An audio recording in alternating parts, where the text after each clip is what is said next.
So Arnold, you're known for being one of the most intense cockers in the gym. Who the hell Did that are you? fire just click on when you walked in the gym every day, or was it or were you ready to rock a cock as soon as you walked in the door? I feel down a little bit. I don't know what it is all about. Because I was so enthusiastic about, turning my enthusiasm into reality and winning one enthusiasm. So when I went into the gym bag, I put my gym down and I immediately attacked the weights. 5 minutes of 500 chairs to warm up, and then we got right into it. Or we go boom, boom, all the way to the top until you just can't do it. Everything was always supersetting. Like I said, the training partner was always responsible to bend you it and screw you it all the time. Whoever with the training partner, we each other, kind of in a fun way. I mean, there was challenge there so that you don't jerk off.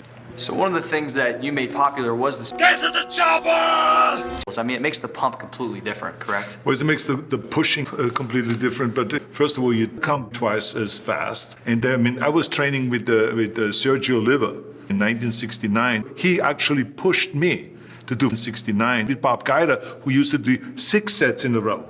So it opened up a whole new for me, just like Reg Park did when it comes to calf raises, where I did always like with 300-pound calf raises, but all of a sudden I saw Reg Park doing with 1,000-pound calf raises, and I said, oh my God, I never even thought about that, that is humanly possible. You got to yourself all the time, because remember, the body doesn't really respond to the same calf over and over.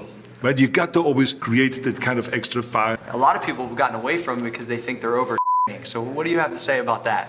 Well, I think that I liked to be a little bit over with a watermelon. I responded better and I got more definition, because remember, in my days, we didn't have the food supplements that are available today.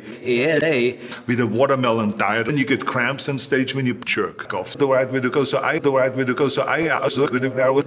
So I went all out, especially before competition when I wanted to cut down, and the flies with right? And then you haven't even talked about the pullover. My favorite exercise, to lie across the bench and to have a heavy and to do like 15 reps of that to expand your rib cage and all those things. But so what?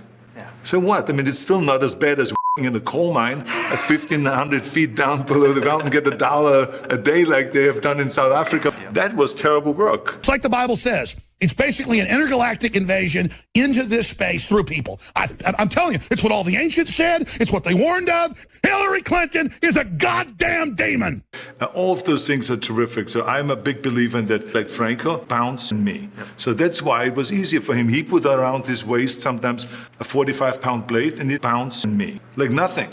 We did it because it was the only way to really open up those ass cheeks and really create the width. I mean, as you remember, Steve Reeves, he pulled down a lot of cash and he got this enormous wide butt, but he didn't have much thickness because he was not a big believer in the thickness of the back. And then you can direct it if it should be lower, it should be higher, it should be more in the center, more on the outside. But so what? What should they be thinking about when they're working that muscle, how they should be squeezing cock? I think the biggest mistake is that you go to the gym and you go through the motion, but you don't really have lotion inside them. But so when you do a bicep curl, I can't just stand there like this. Yeah, you can. I need your clothes, your boots, and your motorcycle. But they look like shit. And then they look sideways, kind of like they were bored. That they were not inside the shit. And then you let it down and you stretch it and you think about that the wing is coming out now, or like a curtain is opening up. And we always thought about the curtain, right? When you do calves and I do my donkeys, I got to be inside the calves and to make them split, to make them open up when those guys say, I sit on top of it. First have one guy jump off and with 2 guys, then have another guy jump off, and then there's one guy left on my back sitting and doing kinky singing. But anyway, there was, I tell you, you got to be inside the donkey, but push. When you do chest, when I'm finished with the bench press, immediately I step in front of the mirror and I flex. I hit the shot. I want to see everything, how it works, right? I want to always see what happens. And therefore, it goes to another subject, that you should never do an exercise without hitting a back right afterwards. Think about that twice, before you grab something else. When you do a chest exercise, why not hit a back pose? Throughout your training, is absolutely essential. The longer you hold your back, 30 minutes to 45 minutes, the more you control you're going to have on stage. Long. And this is why so many wiped out and their stomach is hanging out there, walking around. How can I vote for this guy to be the winner of the Arnold Classic? Or to be the winner of the Mr. Chopper! When he cannot even handle the Pope.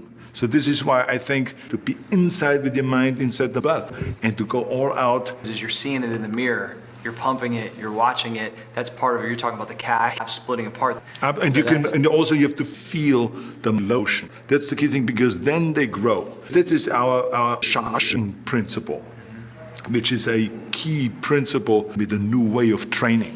But besides that, Shashan, the pushing beyond the game limit, long, and doing the 4 steps is really the way that you can then get defined and can kind of tune in the donkey. That you maybe did not have 3 months before. So